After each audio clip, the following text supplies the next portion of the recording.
welcome to the Columbia Daily Tribune's Courtside View Webcast. This is Tribune sports editor Joe Waljasper alongside Tribune basketball beat writer Steve Wolentic.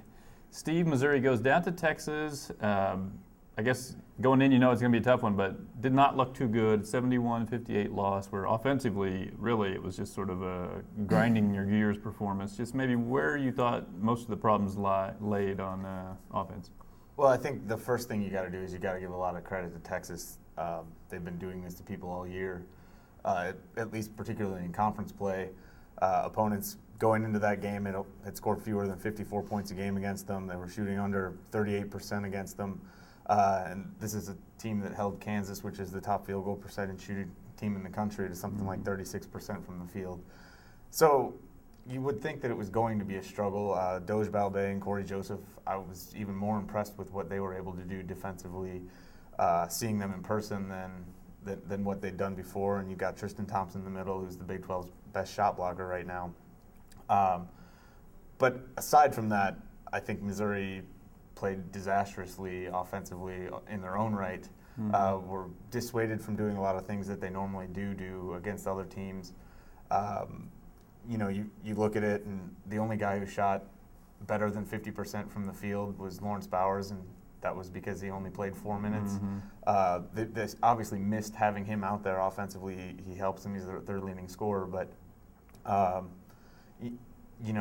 everybody else didn't do the things they needed to do to step up and fill that void. I think you saw Justin Safford maybe shooting too much, Marcus Denmon and Kim English not shooting enough for what they needed. And this is a team that is averaging about 18 assists a game. They only had 6. Phil Pressey had 5 of them, so I don't think the ball was moving as well as it normally does for Mike Anderson's teams, and that showed up in the fact that they only scored 58 points. They're by far their fewest of the output of the season. Yeah, they also didn't do a great job defensively either. I thought, especially Balbay's the guy who really isn't much of an offensive threat at all, but you do have to stay between him and the basket. I mean, you can back up of him, but they just completely let him shoot layups, and he can make those. And so I thought that was a problem for him. And they made him look awful quick, too.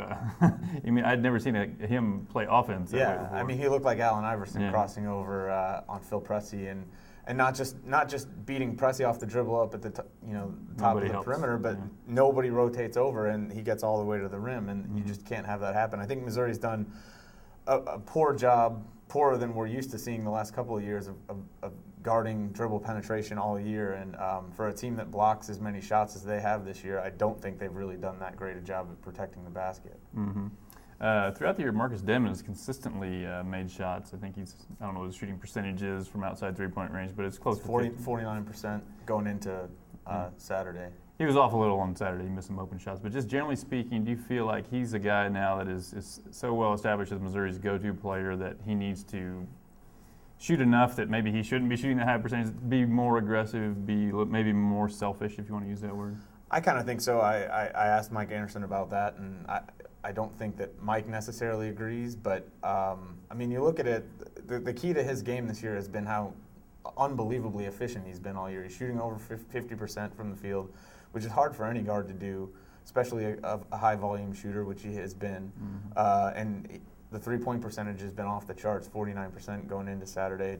He went over 3, but I do think in a tight game, he's a guy that you want to be shooting the ball. And he took 9 shots on Saturday night.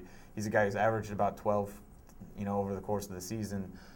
You need him to take more than 9 shots in a game against the best defensive team in the Big 12. Him shooting the ball, even if it's a tough shot, I think you got to like your chances more than somebody else like Safford who shot more than he did. I think Kim English a lot of times is a guy that we have implored to shoot less over the course of his career, and I think he was another guy who should have shot more and been more aggressive. But Denmon, for sure, with what he's been able to do against some really good competition this year, is a guy who's got to take that initiative and start to force the issue a little bit. I would disagree with that a little bit. I think that if you saw him passing up open three-pointers, then yeah, I would agree with that. But he doesn't really. It seems like if it's an open three-pointer, he does shoot it. In the way Missouri plays, they don't run a lot of set plays for anyone. And so I think maybe it's more of a thing. If Missouri wants him to be more of a go-to guy, then maybe they need to run a few set plays for him as opposed to just forcing the issue, because I don't know that that's. Well, but he's also a guy who I think, because of, you have to respect his three-point shot. He's a guy who he can drive to the basket. He got to the free throw line and attempted 2 foul shots on Saturday night. I think when nothing is working, he's got to do something to spark this offense. I mean, that's his role on this team right now. And they also ought to throw it to Ricardo Ratliff a little more inside when that's nothing's working, because he's the guy that can pin, even though he's not that tall and not a great leaper, he can pin guys with his off arm, which he was able to do, but they kind of forget about him for long stretches too. Lawrence Bowers looked good in the brief time he was out there, but then he kind of got KO'd. He looked like a boxer that had been hit right on the chin. So we don't know for sure if he's going to be able to play at Oklahoma State. Just what effect do you think that has on Missouri trying to win their first Big 12 road game if he can't play? Well, I mean, he's obviously an important part of this team. Third leading scorer, second leading rebounder, top shot blocker. He actually is a guy who I do think does a good job of protecting the rim. So not having him there offensively and defensively certainly hurts. I don't think there's anything about Oklahoma State per se that makes you think, oh, well, Missouri really doesn't match up if they don't have him on the floor. Although I guess the Cowboys do an okay job of offensive rebounding, but they're near the bottom in just about every other statistical category. They're not a good offensive team right now. They haven't been a great defensive team. This is a game that, in theory, Missouri could win without him if they play well, but obviously it means more minutes for guys like Safford and Steve Moore, and I think those guys both need to play better than they did on Saturday if he's not able to go. Now Missouri's 0-3 on the road in the Big 12, and not a math whiz, but I'm pretty sure you're going to have to win a road game somewhere along the line, at least one, if you're going to have a winning record in the Big 12, which, I think they're an NCAA tournament team regardless, but I think you would like to finish better than 8-8 with this kind of team in the Big 12. This is not one of the greatest years ever for the Big 12. So the ones they have coming up, maybe just sort of analyze where you think those wins might come from. Well, they got 5 left, and the only one that you would look at now and give them really little chance to win is obviously at Kansas next Monday. Every other game, I think they could win, but I definitely wouldn't pick them to win all of them. I think they probably are going to be able to get 2 or 3 of them, but at Oklahoma State again, they're really struggling offensively right now. They're last in the Big 12 in field goal percentage. And that's a place Missouri's been pretty good lately. And Mike Anderson has won there twice already. And sometimes when you didn't think they should have, his first year. And I think also that place, from what people kind of remember it to be to what it actually is now in terms of atmosphere, it's not even close. It's gotten pretty sterile from what it certainly was back when they were. Eddie Sutton had them going to the Final Four and things like that.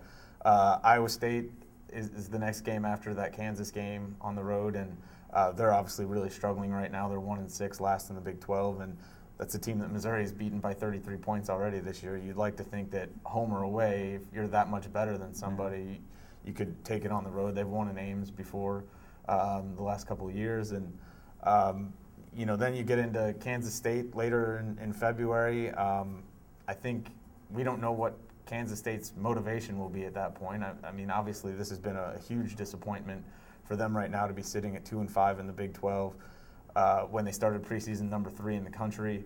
That's a team that, who knows, maybe Frank Martin's going to hold it together, but I've seen teams like in their situation kind of give up by the end of February.